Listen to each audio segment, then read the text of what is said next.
Hello everyone, आप सभी का स्वागत है इंजीनियर अड्डा 24/7 के ऑफिशियल यूट्यूब चैनल में। मेरा नाम है कीर्ति पांडे और आप सभी को पता है कि आ गई है मार्केट में खबर कि आने वाली है डीडीए जेई की बहुत बड़ी वैकेंसी। तो डीडीए जेई की वैकेंसी आने के पहले मैं आपको एक बात बता दूं कि कभी कभी क्या होता है कि हम बहुत इंतज़ार करते हैं कि जब नोटिफिकेशन आएगा, फिर एडमिट कार्ड आएगा, उसके बाद प्रिपरेशन करेंगे और तब तक क्या है जो समय अपने हाथ से निकलता जाता है। तो हम बिल्कुल भी उसका इंतज़ार नहीं करना चाहिए हमें, मुझे ऐसा लगता है।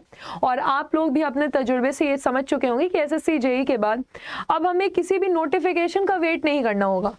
आपको पता है कि वैकेंसी आने वाली, आप प्रिपरेशन शुरू कर दीजिए। तो सबसे पहले हम ये समझेंगे कि डीडीए जेई जो आने वाला है और साथ ही साथ इसमें सिर्फ डिप्लोमा वाले नहीं, लेकिन बहुत बड़ी न्यूज़ ये है कि बीटेक वाले भी इस एग्जाम को भर सकते हैं। तो अब हमने क्या करना है कि सबसे पहले ये समझना है कि टेक्निकल और नॉन टेक्निकल का ये रोल क्या रहेगा।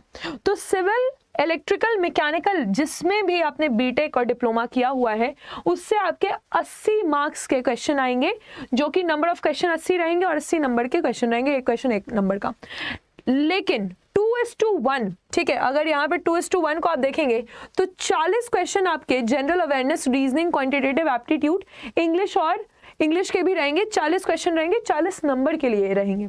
तो पहले हम समझते हैं कि देखो, कुछ भी समझने के पहले प्रीवियस ईयर क्वेश्चन को देखना बहुत जरूरी है। पहले हम देखते हैं कि जीके, जिसका आज मैं बात करने वाली हूँ आपको, प्रिपरेशन स्ट्रैटेजी और सिलेबस का, जीके में सवाल कैसे आने वाले हैं। देखें, अब यहाँ पे पूछा गया है कि इस भारतीय राज्य में गंगा नदी पश्चिम हिमालय से निकलती है। ठीक है, तो गंगा नदी कहाँ से निकलती है? बड़ा सिंपल सा क्वेश्चन है, उत्तराखंड से निकलती है। आप सभी को पता है कि ये गंगोत्री ग्लेशियर गौमुख से निकलती है, राइट। उसके बाद पूछा जा रहा है भारत संसद में राज्यों के परिषद को क्या कहा जाता है। ठीक है, राज्यों के परिषद को क्या कहा जाता है? तो आप जानते हैं संसद के 3 भाग होते हैं, प्रेसिडेंट, लोकसभा और राज्यसभा। तो राज्यों का जो संघ है उसको हम राज्यसभा कहते हैं। बड़ा सिंपल सा क्वेश्चन है। आगे हम देखेंगे, अगर सेब के मुख्यतः किस प्रकार में अमल होते हैं, तो एसिड के बारे में पूछा जा रहा है कि एप्पल में किस टाइप का एसिड होता है। तो यहाँ पे मैलिक एसिड होता है, ठीक है। इनमें से किसे प्रकाश वर्ष से नापा जाता है? तो पूछा जा रहा है कि लाइट ईयर जो है, लाइट ईयर ये क्या है? तो अगर आपको पता होगा कि लाइट ईयर क्या है, डिस्टेंस है, तो दूरी को नापा जाता है, ठीक। नेक्स्ट आप देखेंगे, किस मुगल बादशाह ने 1617 में ब्रिटिश ईस्ट इंडिया कंपनी में भारत में व्यापार में अनुमति दी थी? तो भारत के व्यापार में किस मुगल बादशाह ने ईस्ट इंडिया कंपनी को अनुमति दी? तो ये जहांगीर थे, जिन्होंने कैप्टन विलियम हॉकिंस को अनुमति दी थी। ठीक है, कैप्टन विलियम हॉकिंस को अनुमति दी थी, फाइन। फिर पूछा जा रहा है कि जून 2015 में महाराष्ट्र सरकार ने यहाँ पे निर्माण के लिए सरकॉल के साथ मिलने का फैसला किया था। तो प्लास्टिक को हटाने के लिए, ठीक है, प्लास्टिक के जो अपशिष्ट होते हैं उसको हटाने के लिए महाराष्ट्र सरकार ने यहाँ पर फैसला लिया था। तो अब ये मैंने आपके सामने कुछ क्वेश्चंस डाले हैं। फिर आपसे पूछा जा रहा है कि डिड अशोक कहाँ से थे? तो अशोक मौर्य के थे। या फिर 2017 में Roland Garros men single tournament किसने जीता? तो राफेल नडाल ने जीता।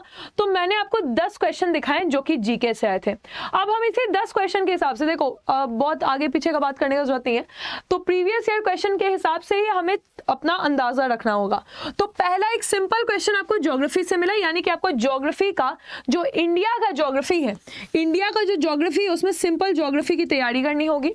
उसके बाद आप देख सकते हैं कि सिंपल क्वेश्चन हमें पॉलिटी का मिल गया है। तो सिंपल पॉलिटी की तैयारी, यानी कि अपना बेसिक लेवल का 10th लेवल तक का। उसके बाद आपको कुछ ये जैसे ये आपका जनरल साइंस का क्वेश्चन है, केमिस्ट्री का क्वेश्चन है, तो केमिस्ट्री की आपको तैयारी करनी होगी, फाइन, वो भी 10th लेवल तक के। उसके बाद ये नॉर्मल फिजिक्स का क्वेश्चन है, तो एकदम बेसिक की लाइट ईयर जो है वो किसका यूनिट है, तो ये फिजिक्स का क्वेश्चन हो गया। फिर आप देखेंगे ये हिस्ट्री का सवाल आ गया आपके सामने, हिस्ट्री का सवाल। और यहाँ पे करंट अफेयर्स का एक क्वेश्चन है जो कि महाराष्ट्र सरकार के बारे में है। और फिर से यहाँ पे एक हिस्ट्री का सवाल आ गया। ये हिस्ट्री आपकी मॉडर्न हिस्ट्री रही और ये हिस्ट्री आपकी मिडिएवल हिस्ट्री रही। तो बहुत ही बेसिक क्वेश्चन, और यहाँ पे फिर से आपका करंट अफेयर्स का सवाल आ गया, ठीक है। तो हमने देखा कि 2-3 क्वेश्चन आपके हिस्ट्री के हैं, एक क्वेश्चन ज्योग्राफी का, एक क्वेश्चन पॉलिटी का है। फिर आपके 2-3 क्वेश्चन, एक फिजिक्स, एक केमिस्ट्री, बायोलॉजी भी रख लीजिएगा, और 2-3 क्वेश्चन आपके करंट अफेयर्स के हैं। तो क्वेश्चन बेसिक लेवल के हैं। ज़्यादा हाई फाई नहीं है। अगर हम 40 क्वेश्चन लेते हैं, 40 क्वेश्चन जो आपके नॉन टेक पोर्शन से आएंगे, तो करीबन 10 क्वेश्चन आपके जीके और करंट अफेयर्स को मिक्स करके रहेंगे। तो अब इसको पढ़ने का तरीका क्या है? तो एक देखो, क्वेश्चन ऐसा है कि जो भी व्यक्ति थोड़ा आंख अपना खुला रखे, कान खुला रखे, जनरल हिस्ट्री को समझे, जनरल ज्योग्राफी को समझे और करंट अफेयर्स थोड़ा बहुत रेगुलर रहे, तो उसका काम बिल्कुल हो जाएगा यहाँ कंप्लीट। तो 10 क्वेश्चन ये डीडीए जेई के आएंगे, जो कि आपके करंट अफेयर्स से आएंगे, हिस्ट्री, कल्चर, ज्योग्राफी, इकोनॉमिक्स, क्योंकि अभी इकोनॉमिक सर्वे आया है, जनरल पॉलिटी और साइंटिफिक रिसर्च से बेसिक क्वेश्चंस आते हैं। और ये बेसिक क्वेश्चन के लिए आपको कुछ नहीं करना है, अपने लाइफ का 1 घंटा मुझे देना है। तो 1 घंटे में हम आपका बेसिक तैयारी जो है वो करवा देंगे, history, geography, polity, economics, current affairs का। इसके लिए हम 16 फरवरी से शुरू कर रहे हैं अपनी तैयारी, ठीक है। तो अगर आप सोच रहे हैं कि यार मुझे तो पूरा कंप्लीट करना पड़ेगा सिलेबस, तो जो जीके का सिलेबस है उसके लिए आपको कहीं कोई टेंशन लेने की जरूरत नहीं है। जो बेसिक जीके है वो मैं आपको कंप्लीट करवाऊंगी। बाकी जैसे ये सिविल का है, तो यहाँ पे आपको सिविल के 3 सर मिलेंगे, वो आपके कंप्लीट करवा देंगे ये सिलेबस। इंग्लिश के लिए मैम है और रीजनिंग के लिए सर है। तो हमारी पूरी टीम आपके लिए तैनात है। सुबह 10 बजे से रात के 10 बजे तक आपकी क्लास चलेगी अलग अलग, साथ ही साथ आपको सेल्फ स्टडी का भी टाइम दिया जाएगा। और ये क्लास जो है आपकी 16 फरवरी से चलेगी डीडीए जेई की। अगर आप सोच रहे हैं कि मुझे हाँ इस बैच में आना है, तो बहुत ही सिंपल सा तरीका है। आप क्या करेंगे, आप गूगल में जाएंगे, आप अड्डा 24/7 पे जाएंगे और इस वेबसाइट पे जाएंगे। जैसे आप इस वेबसाइट पे जाते हैं, आप ऑल कोर्सेज में जाएंगे। कोशिश कीजिएगा कि जल्दी इसकी तैयारी शुरू कर दें। आप गेट इंजीनियरिंग सेक्शन में जाके आप डीडीए पे जाएंगे। डीडीए पे जैसे आप जाते हैं तो आपको यहाँ पर ये बैच मिलेगा जो कि सिविल के लिए है, पहला बैच हमारा। तो सिविल में जिसने भी डिप्लोमा या बीटेक किया है और जो चाहता है कि मेरा टेक के साथ साथ नॉन टेक भी कंप्लीट हो जाए सही टाइम पे, तो यहाँ पे आप Y332 कोड लगा के 2644 रुपीज में यहाँ पे आ सकते हैं और पढ़ाई को शुरू कर सकते हैं, ठीक है। सबसे इंपॉर्टेंट चीज तो यही है।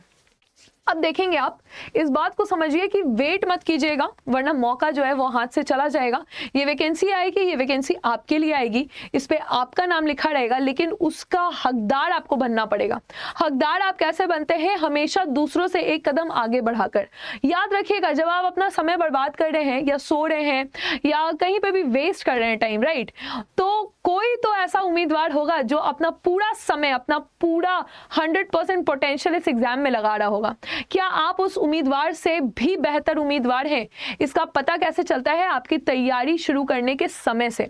अगर आप तैयारी को सही समय पे शुरू करते हैं तो बिल्कुल आप उम्मीदवार ऐसे रहेंगे जो एक्चुअली डिजर्व करेगा ये पोस्ट। और अगर आप सोच रहे हैं कि हाँ मैं एक्चुअली डिजर्व पोस्ट करता हूं, तो आप आज से अभी से तैयारी कीजिएगा, किसी भी समय का वेट मत कीजिएगा। जीके का पोर्शन इतना लंबा है, देखने में बड़ा आसान लगा होगा 10 क्वेश्चन, लेकिन उसको पढ़ने के लिए भी काफी लंबा उसका सिलेबस पढ़ाना पड़ेगा मुझे। तो ये थोड़ा 3-4 महीने चलेगा सिलेबस। आप मेरे साथ रहिएगा और आज ही इस बैच में एनरोल करके पढ़ाई को शुरू कर दीजिएगा।